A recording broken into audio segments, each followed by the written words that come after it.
Today, we're going to talk about the simple structure that you need for the flexibility that you want. Welcome to Family in Focus with Dr. Wendy Schofer. I'm a pediatrician and certified life and weight coach, specializing in helping parents who are worried about their children's weight. We focus on the key ingredient to finding a healthy weight, the parent's role in confidently leading their whole family to health by adopting lifelong healthy habits. Join me to become the role model for health in your home. So we've been diving into this family in focus framework, what you really need to be able to lead your family to a healthy weight through these lifelong healthy habits. And here's the first thing, okay? It's simple. I want you to keep on thinking how simple it is. Our brains want to go to over complicating things. Our brains want to go to, I need all of these recipes. I need all of these plans. I need to have all these different moving pieces. And the thing is, it's simple.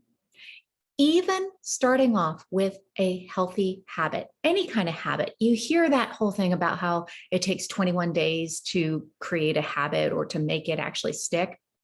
Okay, that's not actually true.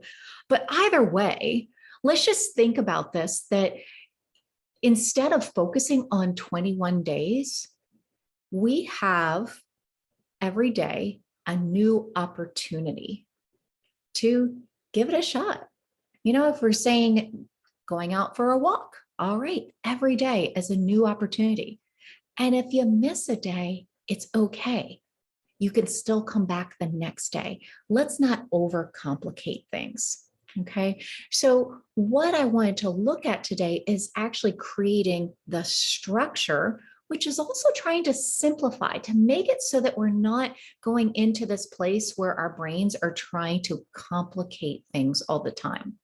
And to be honest with you, our brains have this push-pull kind of relationship with structure. We thrive in structure, we want it, but yet we fight against it. And the first example that I always think about with that is, for adults, the whole system of road system, our infrastructure.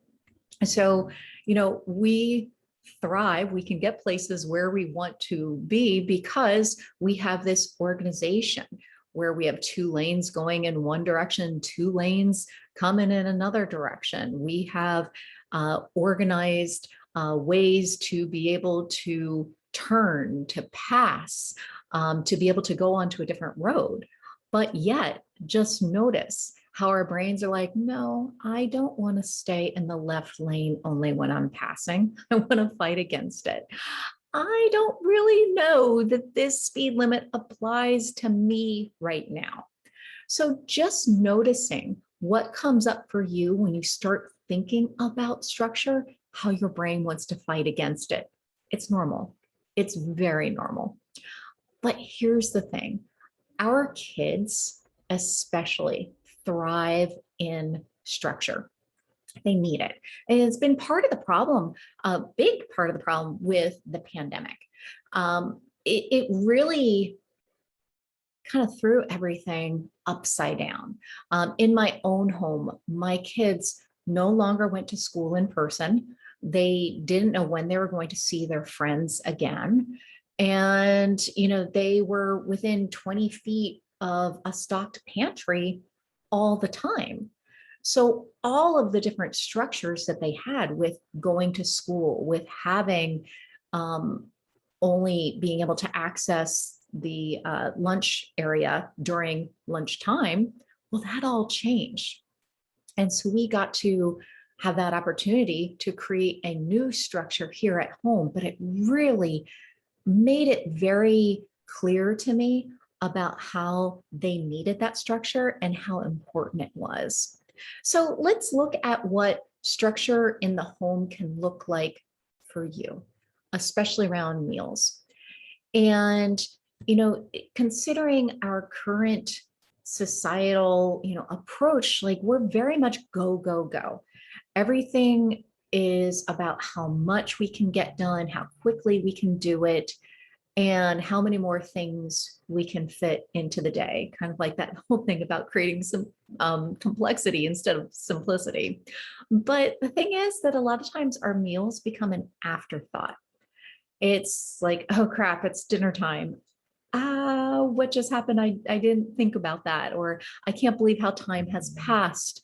Or the kids are starving right now and I have no idea what we're doing for dinner.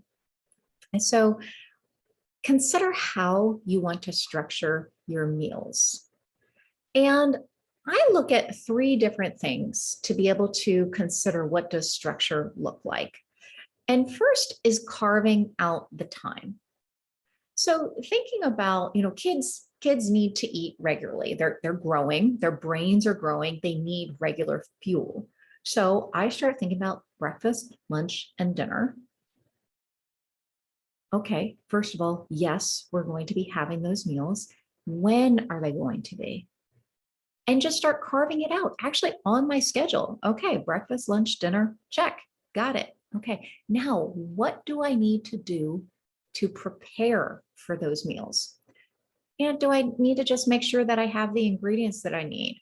Defrosting something, or quite honestly, which fast food joint are we going out to? It's all just kind of planning ahead of time.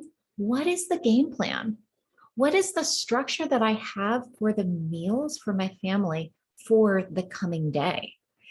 And just consider part of it here, like, kids are always looking for the next meal. Honestly, it's normal for our brains to really get focused on where food is coming from, when it's coming from, and when will it be available again.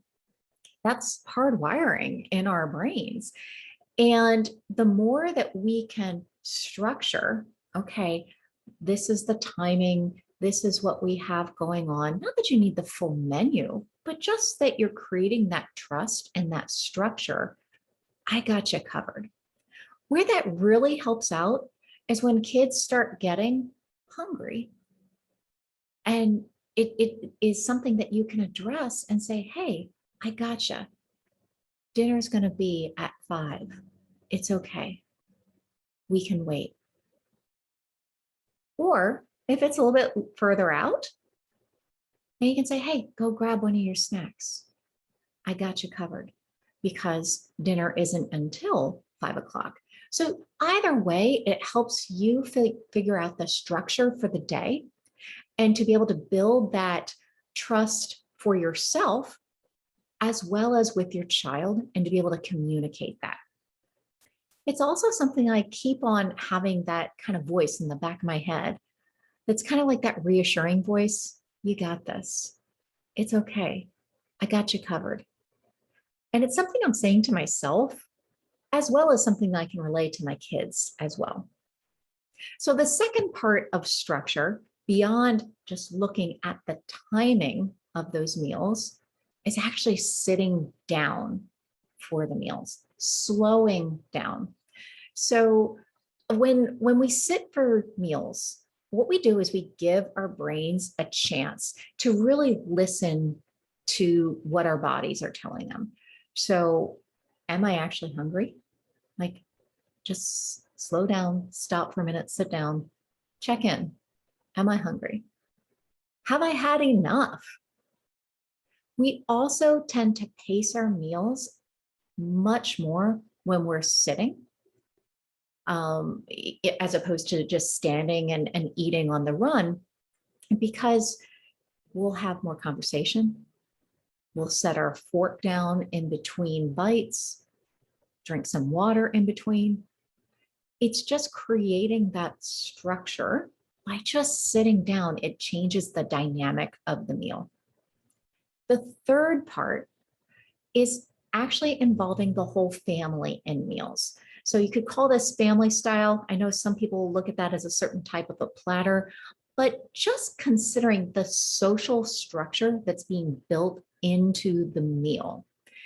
And again, it ties into slowing down, not inhaling our meals, not being on the go, enjoying that time together.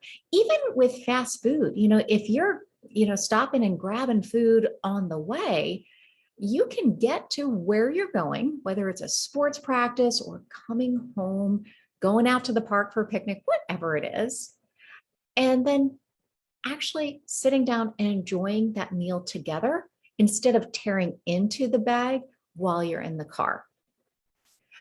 It really gives you the opportunity to have the bonus of the connection with other people while you're sharing that meal, the conversation that you get to share with others over the course of the meal.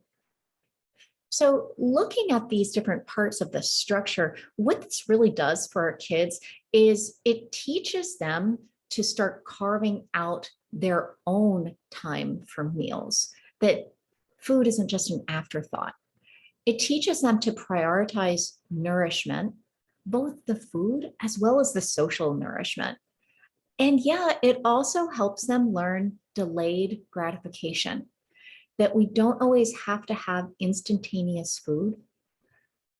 Hunger is not an emergency. We can be hungry and still know it's okay. There's going to be a little bit of time until the next meal, but I know what to expect. I know that it's coming. I know this structure because I've seen it before. And it's building that consistency that kids are thriving in. So start practicing in your own home.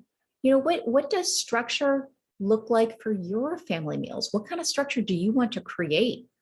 And take a peek at the coming day, the day before.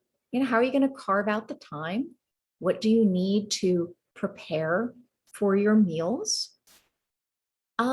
How can you sit down and enjoy that time together?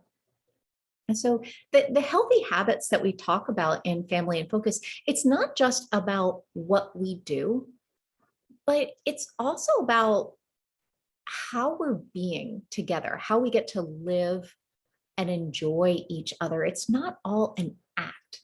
It's all coming into, how do we get to share that connection, the emotional connection? And that social connection, the conversation, it's so critical to growing up in a healthy family, being a family. So enjoy it. I hope you get to learn as many colorful things as I do when I get to share meals together with my family. I never know what's coming. And that's part of the fun of having that structure of a family meal together in my household. I hope you get to enjoy it too.